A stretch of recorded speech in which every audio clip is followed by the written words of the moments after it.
आज के इस गहरे विश्लेषण में आपका स्वागत है। आज हम देश के सबसे बड़े, सबसे जटिल और शायद सबसे चौंकाने वाले शिक्षा घोटालों में से एक का पर्दाफाश करने जा रहे हैं। हम बात कर रहे हैं 2026 के नीट यूजी पेपर लीक की। तो बिना किसी देरी के चलिए इस महाघोटाले की पूरी संरचना को करीब से समझते हैं। अब देखिए 22,70,000 ये सिर्फ कोई नंबर नहीं है। ये उन लाखों होनहार मेडिकल छात्रों की रातों की नींद और उनके भविष्य का प्रतिनिधित्व करता है, जिनका पूरा करियर बस इस एक परीक्षा पर टिका था। जरा सोचिए, जब इतने बड़े पैमाने की परीक्षा सवालों के घेरे में आ जाए तो पूरे देश का दहल जाना स्वाभाविक है। और यहीं पर सबसे बड़ा और हैरान करने वाला सवाल सामने आता है। देश की सबसे सुरक्षित मानी जाने वाली परीक्षाओं में से एक का प्रश्नपत्र परीक्षा शुरू होने से घंटों पहले यानी सुबह 4 बजे टेलीग्राम पर कैसे पहुंच गया? आखिर ये मुमकिन कैसे हुआ? चलिए इस रहस्य को सुलझाते हैं। सबसे पहले जरा घटनाओं की टाइमलाइन को देखिए कि सब कुछ कितनी तेजी से हुआ। 29 अप्रैल को ही प्रश्नपत्रों के PDF टेलीग्राम पर धड़ल्ले से साझा कर दिए गए। 3 मई को तय कार्यक्रम के मुताबिक परीक्षा भी हो गई। लेकिन 7 मई को NTA को एक टिप मिलती है कि भाई कुछ बहुत बड़ी गड़बड़ हुई है। और अंततः 12 मई को सरकार ने एक ऐसा कदम उठाया जिसकी किसी ने उम्मीद नहीं की थी। पूरी की पूरी परीक्षा ही रद्द कर दी गई। चलिए आगे बढ़ते हैं। सेक्शन 1, लीक की संरचना परतों को हटाते हुए। आइए देखते हैं कि इतने सख्त सिस्टम में सेंधमारी की शुरुआत आखिर हुई कहां से। ये पूरा सिंडिकेट मुख्य रूप से 3 बेहद चालाक चरणों में काम कर रहा था। स्टेप 1, NTA के अंदर काम करने वाले लोगों तक पहुंच बनाना। स्टेप 2, छात्रों को एक सीक्रेट कोचिंग के बहाने बुलाना और सवाल सीधे उनके रजिस्टर में डिक्टेट करना। और स्टेप 3, बिचौलियों के जरिए इसका व्यवसायीकरण करना और इसे आगे बेचना। CBI की जांच में इस सिंडिकेट के कई कथित सदस्यों के नाम सामने आए हैं। कहा जा रहा है कि मनीषा मंधारे और PV कुलकर्णी NTA के इनसाइडर और विषय विशेषज्ञ थे। मनीषा वाघमारे का काम था छात्रों को इकट्ठा करना यानी मोबिलाइज करना। वहीं यश यादव और शुभम खैरनार ने इसे डिजिटल रूप से आगे डिस्ट्रीब्यूट किया। और फिर मांगीलाल बिवाल जैसे खरीदारों ने इसे असल उम्मीदवारों के लिए खरीदा। तो जमीनी स्तर पर ये लोग काम कैसे कर रहे थे? जांच के मुताबिक पुणे के एक घर में विशेष कोचिंग के नाम पर कक्षाएं लगाई गईं।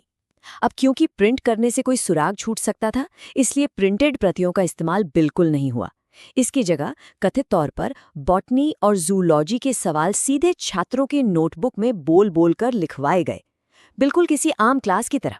और सच बताऊं तो ये कोई छोटा मोटा खेल नहीं था। रकम सुनेंगे तो आप भी हैरान रह जाएंगे। 10 से 12 लाख रुपए। कथित तौर पर प्रति छात्र इतनी भारी भरकम रकम में ये पेपर खरीदा और बेचा जा रहा था। देखते ही देखते ये एक बहुत बड़ा और बेहद आकर्षक फाइनेंशियल नेटवर्क बन चुका था। सेक्शन 2, वितरण नेटवर्क, पुणे से राजस्थान तक। अब देखिए कि ये नोट्स डिजिटल दुनिया में आग की तरह कैसे फैले। बिचौलियों ने शुभम खैरनार जैसे खरीदारों को ये सवाल पास किए। फिर इन हस्तलिखित नोट्स को चुपचाप स्कैन करके PDF में बदल दिया गया और परीक्षा से कई दिन पहले 29 अप्रैल को ही इन्हें टेलीग्राम पर सर्कुलेट कर दिया गया। बस इसके बाद तो खरीदारों ने इन्हें प्रिंट किया और अपने लोकल कैंडिडेट्स को बांट दिया। लेकिन कहते हैं ना कि कोई भी अपराध पूरी तरह से परफेक्ट नहीं होता। एक मोड़ तो आना ही था। राजस्थान के सीकर में एक कोचिंग शिक्षक ने जब एक छात्र के हाथ से लिखे गेस्ट पेपर को चेक किया तो वो सन्न रह गए। वो पेपर वास्तविक परीक्षा के 135 से भी ज्यादा सवालों से हूबहू मेल खाता था। इसी खुलासे के बाद वो विसल ब्लोअर रात 11:30 बजे सीधा पुलिस स्टेशन पहुंचा और इस पूरे खेल का भंडाफोड़ हो गया। सेक्शन 3, CBI जांच, डिजिटल फोरेंसिक का उपयोग। इस मामले की गंभीरता को देखते हुए जांच अब एक बिल्कुल नए और एडवांस्ड लेवल पर पहुंच चुकी थी। राजस्थान SOG से ये केस अपने हाथ में लेने के बाद CBI ने डिजिटल फोरेंसिक की अपनी पूरी ताकत लगा दी। वो सिर्फ फाइल्स नहीं देख रहे, वो मेटा डेटा निकाल रहे हैं, IP एड्रेस ट्रेस कर रहे हैं, यहाँ तक कि डिलीट किए गए टेलीग्राम और व्हाट्सएप चैट्स को भी रिकवर किया जा रहा है। और तो और इस पूरे पैसों के लेन देन के जाल को समझने के लिए बैंक खातों पर AI पर आधारित पैटर्न रिकॉग्निशन तकनीक का भी इस्तेमाल किया जा रहा है। इस इतने बड़े लेवल की जांच का नतीजा क्या निकला? अब तक 9 लोगों को गिरफ्तार किया जा चुका है।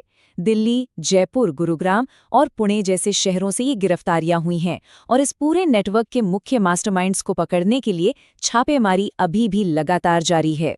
सेक्शन 4 संस्थागत प्रभाव, जवाबदेही और कार्रवाई। इतनी बड़ी घटना के बाद सरकार को सामने आना ही था। केंद्रीय मंत्री धर्मेंद्र प्रधान ने अपनी प्रेस कॉन्फ्रेंस में सीधे तौर पर कहा, राधाकृष्णन समिति की सिफारिशों का पालन करने के बावजूद कमांड चेन में उल्लंघन हुआ था।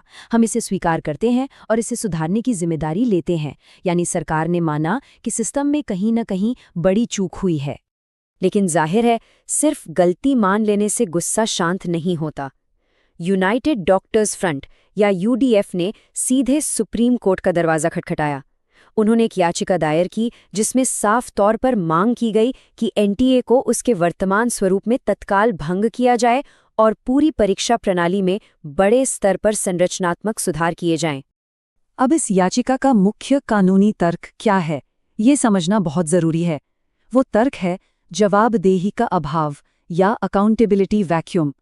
याचिकाकर्ताओं का कहना है कि एनटीए यूपीएससी जैसे किसी वैधानिक निकाय यानी स्टैट्यूटरी बॉडी की तरह काम नहीं करती, बल्कि ये केवल एक पंजीकृत सोसाइटी है और इसी वजह से इसके ऊपर संसद की कोई सीधी निगरानी नहीं है, जो ऐसी बड़ी और विनाशकारी विफलताओं को जन्म देता है। सेक्शन 5 एनटीए और नीट का भविष्य, प्रणालीगत सुधार। आगे क्या होने वाला है, चलिए वो देखते हैं। सबसे पहला कदम जो उठाया गया वो था प्रभावित छात्रों का एकेडमिक साल बचाना। इसके लिए 21 जून 2026 को एक री एग्जाम शेड्यूल किया गया और एक छोटे से बदलाव के तौर पर इस बार छात्रों को अपनी ओएमआर शीट की फॉर्मेलिटीज पूरी करने के लिए 15 मिनट का एक्स्ट्रा समय भी दिया जाएगा। लेकिन अगर लॉन्ग टर्म सोल्यूशन की बात करें तो एक बहुत बड़ा बदलाव होने जा रहा है। वर्तमान में यह परीक्षा पेन और पेपर के साथ ऑफलाइन ओएमआर शीट पर होती है, लेकिन राधाकृष्णन समिति की सिफारिशों को मानते हुए सरकार 2027 से इस पूरी परीक्षा को कंप्यूटर आधारित टेस्ट यानी सीबीटी फॉर्मेट में शिफ्ट करने जा रही है। और अंततः ये पूरी चर्चा हमें एक बहुत ही गहरे सवाल पर लाकर छोड़ देती है। क्या इस तरह के स्ट्रक्चरल बदलाव और कंप्यूटर पर परीक्षा लेने से सच में भविष्य में जीरो लीक की गारंटी मिल सकती है? क्या हमारी तकनीक इन शातिर परीक्षा सिंडिकेट्स से हमेशा एक कदम आगे रह पाएगी? खैर, ये एक ऐसा सवाल है जिसका जवाब ही आने वाले समय में हमारी शिक्षा प्रणाली का भविष्य तय करेगा। आज के इस विश्लेषण में हमारे साथ जुड़ने के लिए आपका बहुत बहुत धन्यवाद।